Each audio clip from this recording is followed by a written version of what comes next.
It's a well-attended emergency meeting of the PDP Board of Trustees at the party's headquarters in Abuja, with former national officers including former Senate presidents in attendance. The meeting is part of efforts to address some of the internal crises rocking the party, including defections of members and the resignation of some principal officers of the party, as well as calls for the sack of the Secondus-led National Working Committee. Thank you. In his welcome remarks, the chairman of the Board of Trustees raises concern over how the ongoing crisis in the party could affect its prospects in 2023 if not urgently addressed. This is our time to come out and deal with these matters, especially the recent one that has just happened within. The deputy national chairman, 7 of them, have resigned. There has been some sort of cold war within the PDP leadership structure, with some members of the party calling for the resignation of the chairman of the National Working Committee. The party has also lost some of its members to the ruling party, and most recently, 7 principal officers of the party resigned, a situation that reignited calls for the sack of the Secondus-led National Working Committee. The PDP national chairman, who is at the center of the storm, now addresses the gathering. He notes that despite the divergent opinions, the NWC is interested in smooth transition of power at the party's national convention in December. Issues of this nature must be handled quickly and swiftly, because any dislocation will cause an infraction and will result to several unknown issues that we may come out and we may not be able, but God forbid. The PDP is expected to elect officers who will lead it into the next general elections during the national convention, tentatively scheduled for December this year. However, many within the party see the recent development as a huge threat to the party's chances in 2023. Well, that's what we're sinking our teeth into, the rumblings within the PDP, which is threatening to blow up into a crisis if it's not yet a crisis. Joining us to discuss it and the effect of the PDP BOT, that's the Board of Trustees meeting yesterday, is Mr. Eddie Olafeso, who's a former zonal chairman of the PDP in the Southwest. It's good to see you, sir. Good morning and welcome to the program. Nice seeing you, Murape. Thank you very much. Well, you have been, I'm sure you must have been monitoring what is happening within the ranks of your party, and some of the crisis. I'm very reluctant to use the word crisis now, but the rumblings have been on. We saw 7 deputies threatening to resign. I think they have finally resigned, as confirmed by the chairman of the party yesterday. But everyone says this is about a ploy to oust the chairman, the current chairman of the party, Uche Secondus. What are your thoughts on the plans for his ouster? Why is it brewing at this time that the PDP needs to be coalescing around a common cause? Thank you so very much. I think this moment calls for restraint. This moment calls for calm. This moment calls for all of us to understand the fact that politics is beyond us, and it is about the survival of this country that is tottering on the brink of total collapse. It is still quite unthinkable that we're just months away to the national convention, and we have these situation where certain things rear their ugly heads without even any reason whatsoever, apart from people jostling for a position in the 2023 general election.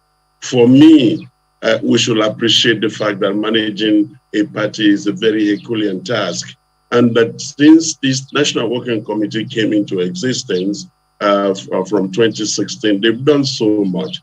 Our party had only 11 governors at that time. At that time, we had 17. Some left, and when I had about deputies trying to resign, and I must put it on record with immediate effect that many of them have withdrawn their their letter of resignation. The party is clear. Our constitution is clear as to how we resolve eternal, misunderstanding and miscommunication. In every human society, you know for sure that all of us cannot agree to a point at the same time. So what I'm admonishing our leaders to think about is to think beyond self, to think about those ordinary citizens that are looking up to the People's Democratic Party as an alternative that can bring and usher in a better Nigeria come 2023. I'm still aghast that we are still trying to be too absolute in the way we react to things. Leadership is about calmness, about respect to the others, and about caution. Appreciate your call for calm. I'm sure that a lot of the people whom you're speaking to and addressing this morning can listen. I'm sure they're listening to you and perhaps appreciate what it is that you're asking for. Help us understand, what do those who are calling for the sack of the current NWC as headed by the current national chairman, what are they looking to achieve? It's a disconnect that can actually create danger for the party in the future. If somebody is done over 3 years and his tenure is coming to an end, if you have to judge him, and after judging him, you take a decision. Can this man, continue to build the party?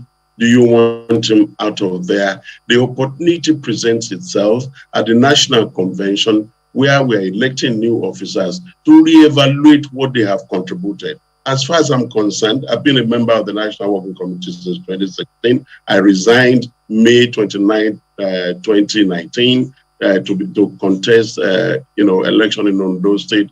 And for me, there is a total dedication and commitment.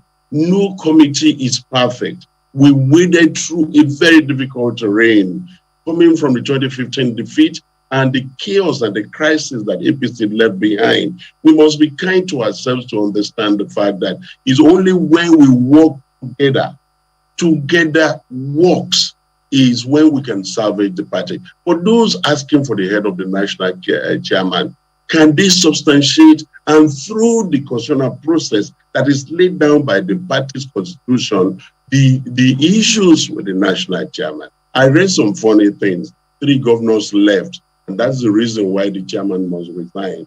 Let me tell you, I know what it takes to produce a governor. The governor is the chief executive of his own state. He's the leader of the party. You expect him to actually do far more than anybody else in building that same party. And it is collegiate leadership. Everybody has a role to play. And after we all have sacrificed and put the person in position, he chose to just walk away from the party. How are you going to blame the national chairman there? He did his best as a human being. If there are certain things you feel are not done well, you wait until the convention to say, I'm not going to vote for you. The tenets, the essence, the beauty of democracy is making choices so that others can see that they have been given fair hearing. Absolutism, recklessness is not a good quality of leadership. And we must be careful. The way we express ourselves, the way we talk to others can either bring out the best in them or destroy the entire process. I do not know what anybody will achieve by saying, kick off the national chairman and then, you put in a caretaker committee. How much does a caretaker committee understand about the workings of the party? Nigeria is the most difficult environment in which you develop a political party. And let me tell you, unless we get it serious, we're going to have challenges in the future.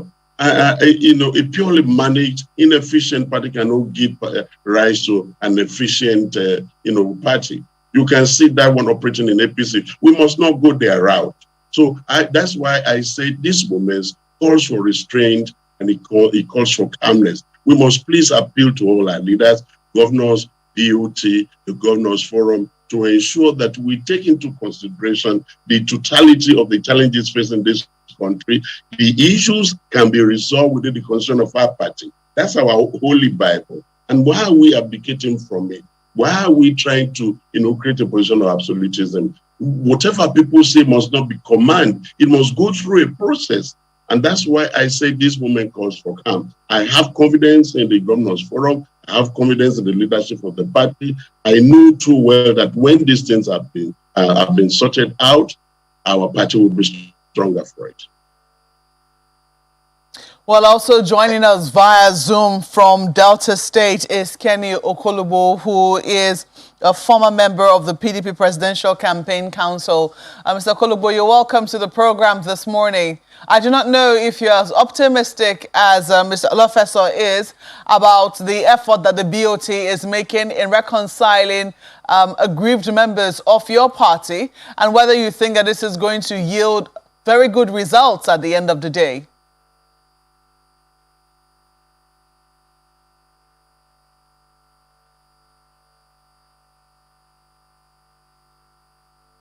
Oh dear, it looks like we have lost him briefly there, but I believe that we'll work on getting him back. But in the meantime, let me come back to you, Mr. Olafeso. How optimistic are you about the reconciliation committee set up by the Board of Trustees, considering the fact that backdoor efforts to reconcile members of the... Well, before I ask you that, let me quickly put this question to you. Were you surprised yesterday to see the governor of Rivers State there at the BOT meeting, even though it was much confirmed later that he is a statutory member of the PDP BOT? Certainly, I'm not surprised. And we need to talk to ourselves. I'm glad that he showed up. And that is very, very important. If there are challenges, if there are misgivings, if there are misunderstandings, we all should sit at a family to resolve it. I've never known, a family, except in a very severe and probably psychopathetic case where there are misunderstandings in the family and you take a gun to shoot one another. His coming in there is well appreciated. And no doubt, what we are saying and what I believe in, having served at the highest level of the party as a member of the National Working Committee, is that unless we embrace each other and begin to challenge ourselves to do better and excuse personal interest that can lead to extreme divisive tendencies, we are going to be in trouble. What we need at this moment is unifiers, not vilifiers. And sometimes when we need to talk to one another, we must do it within the confines I'm afraid I was asking if you were surprised to see him there. Can you hear me? I was asking if you were surprised to see him there. I mean, a lot of people thought he was invited, but what we understand now is that he's a statutory member of the BOT. From what we understand, usually governors and not sitting governors are not members of the BOT. Is that correct? He is a statutory member of the BOT. For a long time. So his arrival is, doing his own role. So I'm not surprised that he came. And no matter what, at his level as the governor of a state and the leader of the party, he is equally welcome in any meeting to express himself, either as a sitting member of that body or as an individual who is interested in informing that body of developments in his own area. So that he showed up should not be a matter of concern. And I don't think he's at war with the party so that he could be destroyed. I don't think anybody is at war. If there are misunderstandings, we must be mature enough to deal with them the way they are. We're looking for statesmen, not, rabid, ravaging politicians. You must first of all consider others. This country is dying, my way. I don't know what is happening in Abuja, but here in Akure, people are really, really strangled by the misery and poverty in the environment. Every political party must concern itself with alleviating the situation here. So Governor Wike's arrival at the BOT is welcome. We must talk to one another. We must find a way. Have confidence in the BOT, the Governors Forum under Governor Tambowa, and the Reconciliation Strategy Committee led by Dr. Bukola Saraki. We will resolve this and we will all come back together as a member of one family, desirous of improving the destiny of our nation. Well, Mr. Kenny Okolubu now joins us via phone. I believe that he can hear us now. Well, if you can, Mr. Okolubu, I'd like you to wade in on whether you're optimistic as to whether the committee, the reconciliation committee now set up by the PDP BOT, will achieve what has not been achieved in the last couple of months, trying to reconcile aggrieved members. What are your thoughts on that? Having some difficulty in trying to reach Mr. Okolubu, but we'll certainly work on it and see how it is that we can get his thoughts on the matter. Well, there have been only recently from the governor of Benue State. I do not know, I don't think that we're sure who he was referring to, but he did mention those with immunity who have not been speaking up on happenings around the country.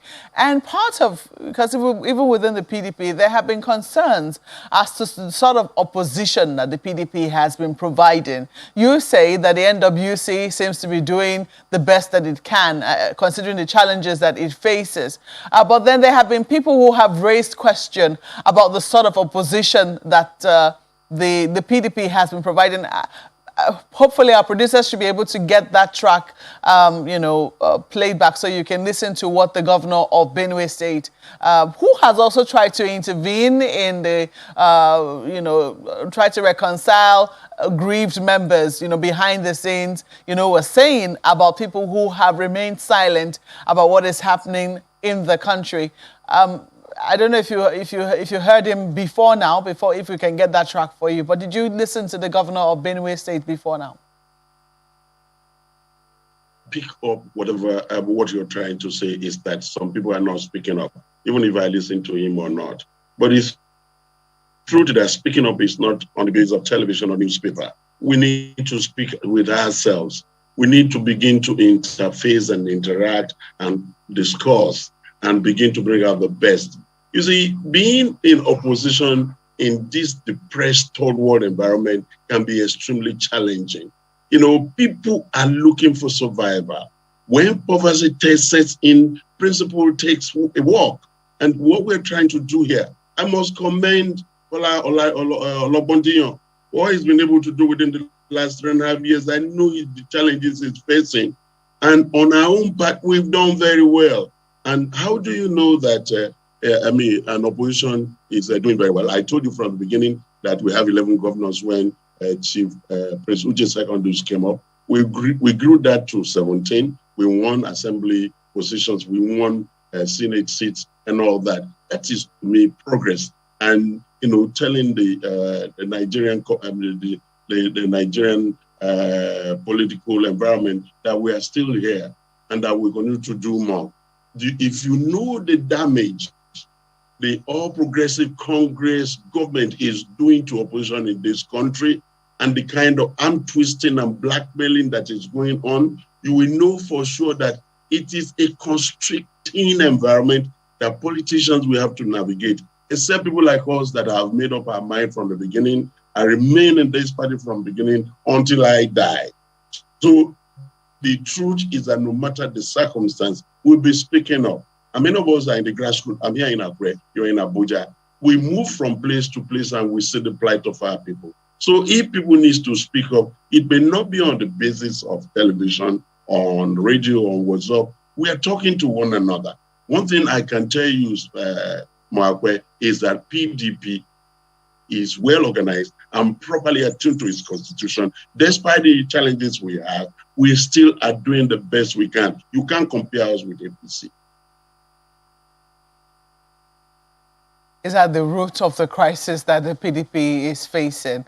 Because some people will say that it should be easy for a party that is in opposition to be able to get its act together and form a formidable force, especially since, there's almost nothing, I do not know how true that is now, but there is no largesse, so to speak, in question here. It is now what members can muster together, but it looks like that is not what is happening. What exactly is at the root of the crisis? Is it money? The development is not the absence of disagreement. that our party disagree on certain issues does not make it look like, we are abdicating our responsibility. It may be, money plays a major role, but not necessarily money. The denial and the total absence of opportunities, chances for people to grow in this environment is part of the challenge of the opposition. Look, I was there during the last governorship election. I know how much the ruling party were doing for, voters. And believe me, don't blame them. Poverty constricts, it dehumanizes. Hunger does not know anything called principle. So in the wake of this, people are baited and they will fall for the bait. But few of us still remain constant in what we try to do. And we believe that there are no prisoners will be taken in this matter, and that we must try and avoid the slash and burn, strategy of yesterday, and come together to embrace each other as brothers. No situation, even in a war situation, people will still come around to the round table to discuss matters. And I know too well, the meeting of the Governors Forum, the BOT meeting yesterday, even the ex-governors of our party are holding meetings and talking to each other for this moment. And I know for sure, and within the next few weeks, you will see that these issues are resolved and the party will move forward. We have just 4 months to the convention. So every party member who is entitled by the Constitution to select new leadership for the party, we have the opportunity to say, it is for you, it is not for you. Let us move on. I hate a situation where you create, a chaos by saying that, a constitutionally elected body must give way to, an irrationally, permit me to use that word, concluded group of people to run a party. It is not a tea party. Now, PDP Prince Chieftain does a lot because I've worked with him. It is not a tea party. We must recognize that. If there are things we needed to tell him to do better and do more, let's do so. It is not decapitating our party and starting all over that will be the solution. It cannot be. It will never be. So for us, we will continue to talk to one another. We must continue to find opportunities to rally people around us.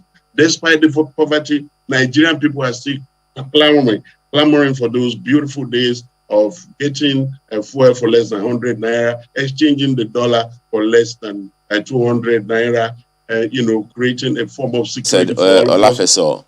Yeah. Yes. Let's see if we can take the comment of Kenny Okolugbo that we were trying to get through to him the other time. We have him on phone now. Thanks for joining us this morning.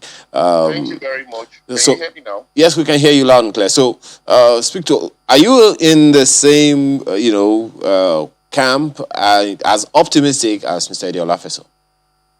Well, the truth about it is, I remember in April when the news first broke through Kazim, and he called for the resignation of Uche Secondus.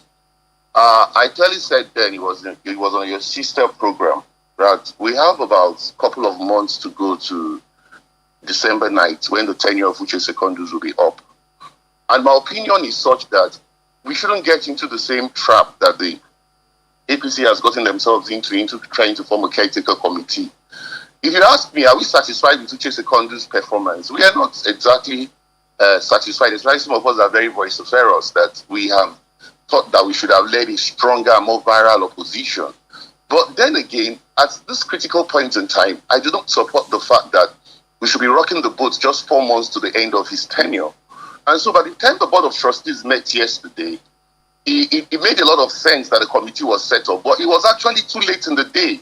But it's better late than never, because if they had taken the hint from April when these agitations started, that is why I cast my mind back to April when the news first broke and the agitation for Secondus to leave started, they should have nipped it on the board. They should have started meeting with other organs of the party. Maybe the 7 deputies they resigned would not have resigned. They should have activated the Board of Trustees, which has been activated right now, which is the conscience of the party.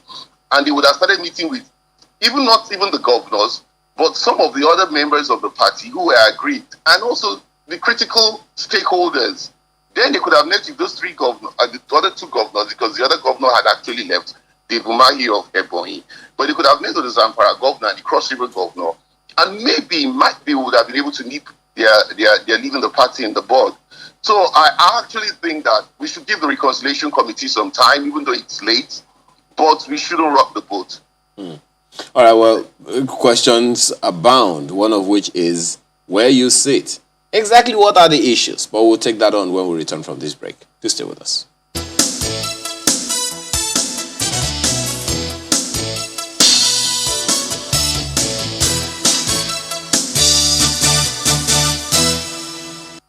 Disruption, competition, innovation, and performance optimization are the future for organizations aiming for success. Is your organization and its leaders ready for this future? Our Strategic Leadership for Success in an Unknown Tomorrow program will equip leaders with the skills to thrive in this future.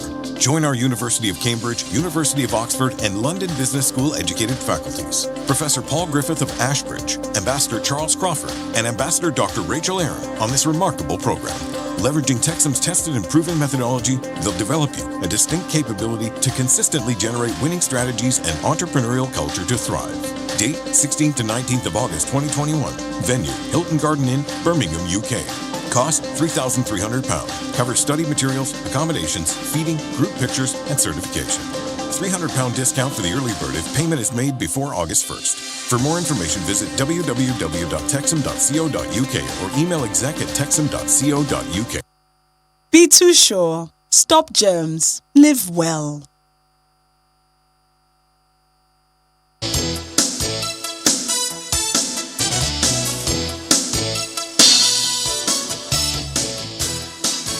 Thanks for staying with us. Kenny Okolubo is still with us here with Mr. Eddie Olafeso. Kenny Okolubo is a former member of the PDP Presidential Campaign Council. Now, one of the questions that's been put to Mr. Olafeso earlier is exactly what are the issues and why is there so much rumbling in the party? Well, it's not far-fetched. When you are actually going to a transition, you always have issues like this. People are dissatisfied. You should also understand that we have been used to power for 16 years. My apologies, 1 second. When you say people are dissatisfied, what about? Is it about money? It might not just necessarily be money. It might be the fact that you're looking at the leadership. You see, we are going against a government that has totally failed. The APC government has failed in all its ramifications. I mean, there's not... if you look at the unemployment rate, it's 33%. The inflation just got down from 19%. That is the highest misery index we have ever had in the history of this country. People cannot even purchase foodstuffs at the market.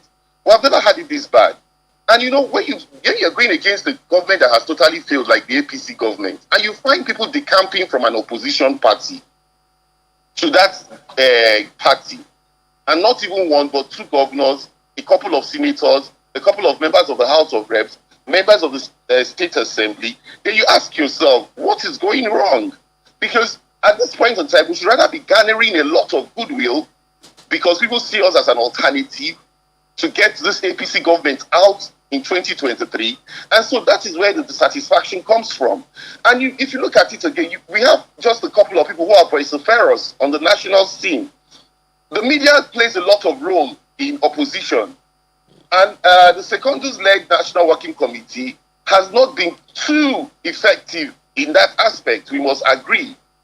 And even though I would rightly not support the call for Secondus to resign, we must also have to tell ourselves the bitter truth. You know what Lai Mohammed was doing to us when we were in government? I'll just give that as a typical example. I know how many programs I was against him and a couple of others who were in the opposition.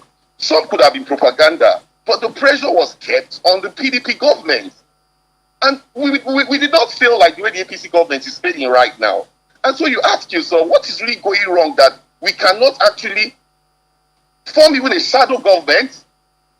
Because Nigerians are tired. It goes back to the same question, Mr. Kolubo. It doesn't seem that way in the media. Yeah. It doesn't seem that way in the national. You know, it goes back to the same question. I mean, exactly what are the issues? Because if things are supposed to be happening and things are not happening, and rather than gather goodwill, just as you're saying, more and more members of the opposition who are supposed to be giving pressure to the sitting government are going into that sitting government that you are saying that is not working. Could that be that those people who defect to the ruling government are saying, we really like what it is that the ruling government is doing. We are not with this opposition party? That is why it's very worrisome, because I like the angle you have to actually looked at it from. But in some case, so to say, it's not only because of failure of leadership, though. Some of this defection is actually selfish, because in some cases, people are looking at the fact that the second tenure is up. They might not be too comfortable with the fact that they don't have the structures of the party, and they're going to a party where, of course, the two parties, either PDP or APC, the governors are the leaders of the party, but maybe they've been offered some more soft landing in terms of how they're going to go in terms of transition of their second tenure. They could rush at those carrots that has been dangled in front of them. Okay. But what I'm saying, the dissatisfaction, like I rightly said, is that we have not been able to up our game in the media. I have said that already. I'm sure you noted that. And then again, we have not been able to visit the states. I actually called out our former, I wouldn't want to go into that today, but I actually called out our former presidential candidate, Atiku Abubakar, once, and I know I faced a lot of calls when I did that. But what I'm trying to say is that we should be able to provide an alternative, and the NWC has not been able to provide that alternative 100%. Okay. Yes, right. Kola Ologundiyo tries, but can it be only Kola Ologundiyo? Well, there are so many things that we expect that will still happen as a result of this conversation that you've had with us. But for now, we have to thank you very much because we are running completely out of time. Kenny Okolugbo is a former member of the PDP Presidential Campaign Council. Thank you so much for your time. Yeah.